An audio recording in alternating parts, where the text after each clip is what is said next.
Hey guys, welcome back. So spring has finally sprung here in the Midwest. Temperatures are starting to just increase a little bit and we actually get to see the sun from time to time. It's a really nice change of pace. So this means that it is time for me to create a rabbit or bunny themed book basket for my kids.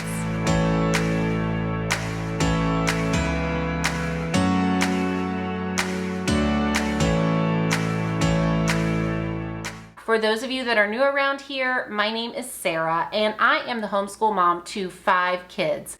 They are currently ages 13, 12, 7, 3, and 1. I love to create themed book baskets for my kids and tuck them around in different corners of our home.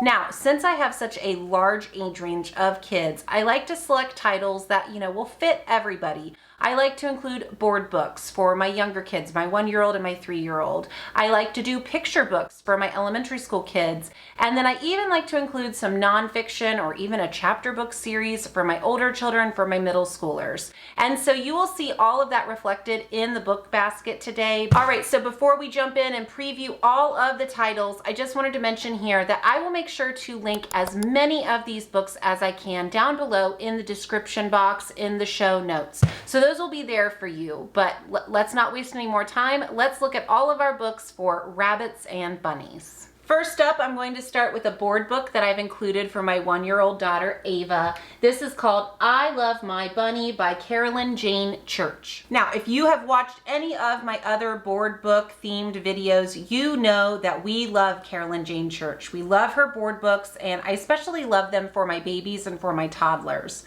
This is a super short book about a little girl named Anna and her favorite bunny. It has some touch and feel elements on some of the pages and even has a scratch and sniff item on one page.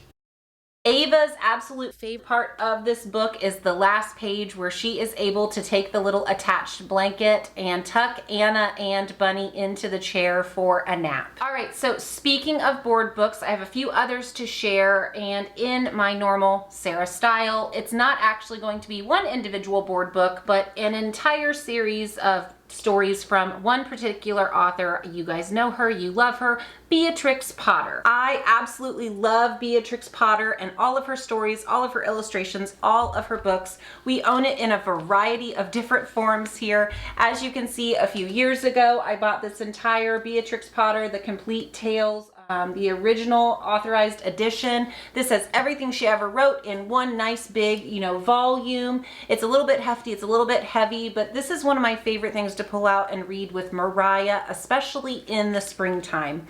I also really enjoy having some of her other books. There are some readers I found at our library. This one is actually We Both Read Together, The Tales of Peter Rabbit and Benjamin Bunny. And here's another one. This is just one of her normal, smaller books, The Tale of Peter Rabbit. And these are just great for younger elementary school kids if they just want to have one of the bunny stories, Peter Rabbit, the Flopsy Bunnies, any of them, to just read through one at a time.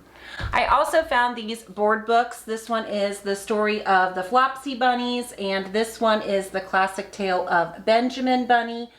These are illustrated by Charles Santor, so these do not have the actual Beatrix Potter illustrations in them, but they are beautiful and really, do a really good representation of her illustrations. So, Beatrix Potter, any of her stories having to do with rabbits, bunnies, or any of the other animals that she loves to tell stories about, these are included in our book basket. Next up is kind of an author-illustrator combo. This is Richard Scarry and any of his books that have to do with bunnies. This first one here that I want to highlight is I Am a Bunny. This book is as old as I am. This is one of my childhood books that my mom read to me when I was a kid. You can see it's really well loved, has some tarnishes and things like that. But this book is actually written by Ole Rysum. I hope I'm saying his name or her name correctly. And it's illustrated by Richard Scarry. And this is a story about a little bunny named Nicholas who lives in a hollow tree. And you just follow along as he goes through the seasons and tells you all of his favorite things about living in nature for the change of the season. Very similar illustrations to that, obviously, are Richard Scarry's best bunny book ever. This is a 3-books-in-1 golden book that I picked up a few years ago. And this book includes 3 different titles. It includes Richard Scarry's Naughty Bunny, Richard Scarry's Bunnies, and Richard Scarry's The Bunny Book. All 3 of these are wonderful tales, just beautiful illustrations that are just great no matter how old your kids are. They will enjoy these stories. Next in our book basket is a classic, and I actually have 2 different versions of it here, and this is The Velveteen Rabbit. Now, this first one here is the original text and the original edition form of this. I was gifted this book a while back, and I just love these older illustrations. It's just beautiful. But I also own a newer version. This is just, you know, it's the same story, but with some newer pictures, a little bit more updated pastel kind of like illustration.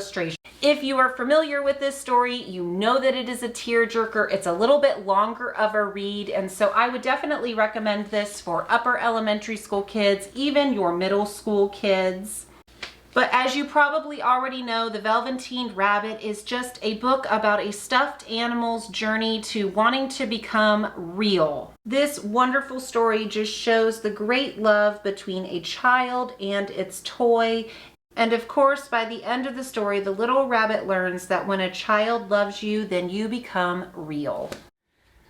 Speaking of classics, I have another one here. This is The Runaway Bunny by Margaret Wise Brown, and the pictures are by Clement Hurd. And if you are not familiar, this is the same author of Good Night Moon. And in this story, there is a little bunny who wants to run away, but no matter how or where this little guy tries to go, his mother is just stuck to his side and always going to be there with him. She loves her bunny so much that wherever he goes, she plans to follow.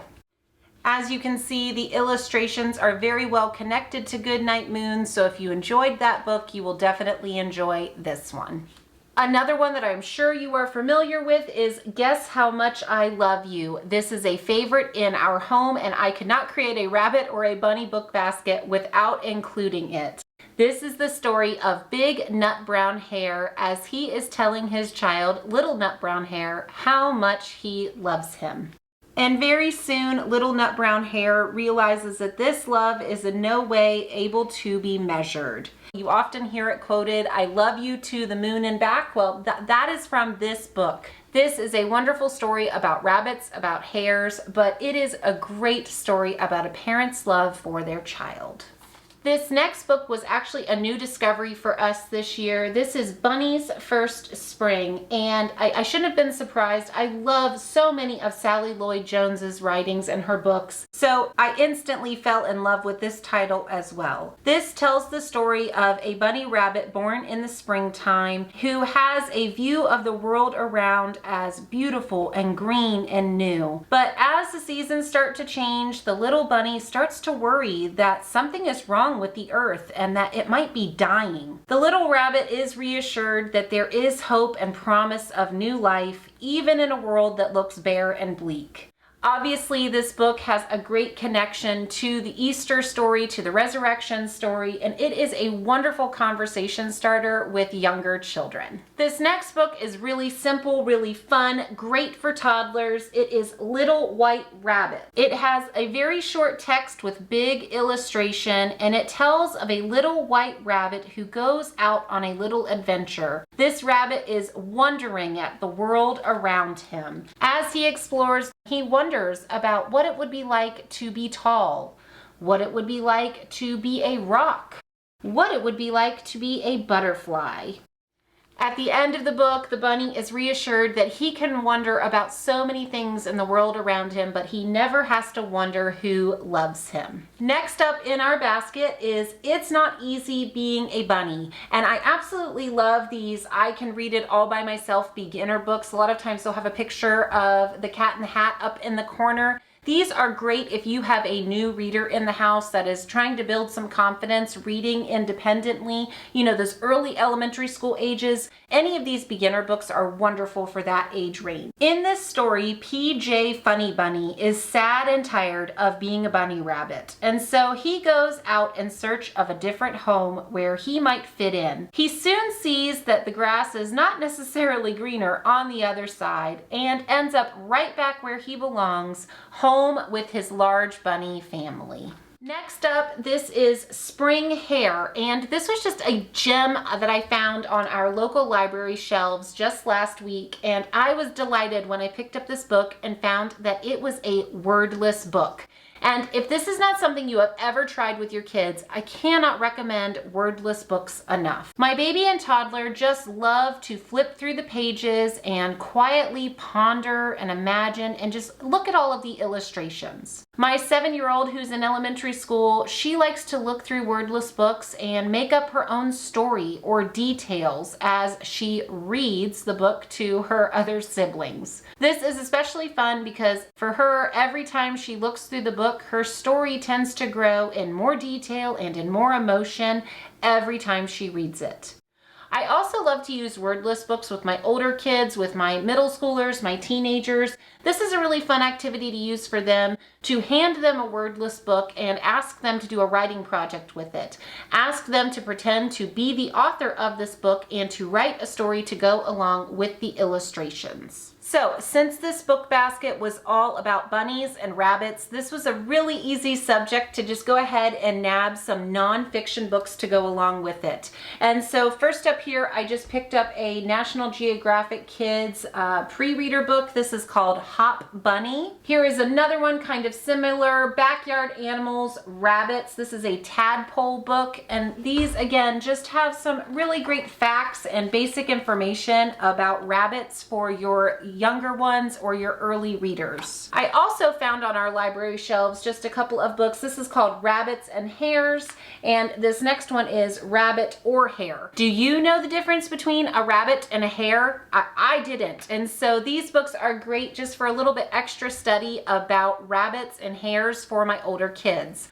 I'm also going to make sure that I keep our animal encyclopedia close by if any of my kids are inspired and want to look up in more detail different varieties or different breeds of rabbits. All right, so last one I have to share with you guys is actually an entire chapter book series. This is the Green Ember series. Most homeschoolers have heard about this series, but if you have not, oh my goodness, it is absolutely wonderful. This is written by S.D. Smith. This is my son Noah, his favorite author. We actually got to meet him at a homeschool conference a few years ago, so some of our books are even signed by him. Just makes it all the more special. We own almost every single book that S.D. Smith has written and some of the audiobooks. If you are familiar with Sally Clarkson, her son Joel is actually the person who narrates several of these Green Ember books on Audible, and it is just so amazing. He just is such a wonderful narrator and really brings these books to life for your kids. Now, I will do a terrible job summarizing these books. There is so much jam-packed to them. They are a must-buy. I mean, just don't even hesitate. You must read these books. But I will just give you a little snippet of part of the Green Ember. This is the story about Heather and Pickett, a brother and sister, two rabbits, and as S.D. Smith would say, they are two rabbits with swords. And you are following along with them as they are going to battle, to war, all kinds of adventures. Let me just read a few sentences off the back here and you can get a feel for S.D. Smith's writing. Heather and Pickett are extraordinary rabbits with ordinary lives until calamitous events overtake them, spilling them into a cauldron of misadventures. Kings fall, kingdoms totter, tyrants ascend, and terrors threaten. Betrayal beckons, and loyalty is a broken road with peril around every bend. Where will Heather and Pickett land? How will they make their stand? These books are definitely more of a middle school read. They definitely have some words that are a little bit beefier for that reading level. They are great to be read aloud to, I would say, upper elementary school kids on up all the way through high school. You could let younger kids listen to these books, although there is battle, obviously, you know, swords, there is war and different things like that that can be a little bit intense for younger kids. But because it's rabbits and hawks and birds and animals fighting, that definitely, you know, lowers the intensity just a little bit. So make the best decision for your family, for your age range of kids when you want to introduce them to these books. I would definitely say this is probably our favorite read aloud of all time. I mean, it definitely ranks up there with Little House on the Prairie and Narnia in my kids' minds. So this is a must-have, a must-read for every homeschool, well, actually every family. All kids should hear this story. All right, guys, well, that wraps things up for today. As always, if you enjoyed today's video, please take a second, give it a thumbs up, and like it down below. If you have not done so already, please subscribe to our channel and leave me a comment. This is by no means an extensive list of books out there about rabbits, about bunnies. I'm sure there are thousands of wonderful books out there along this vein. And so if there is a title that you really recommend, I would love to hear about it. I hope that your guys' spring is off to a wonderful start. See you later.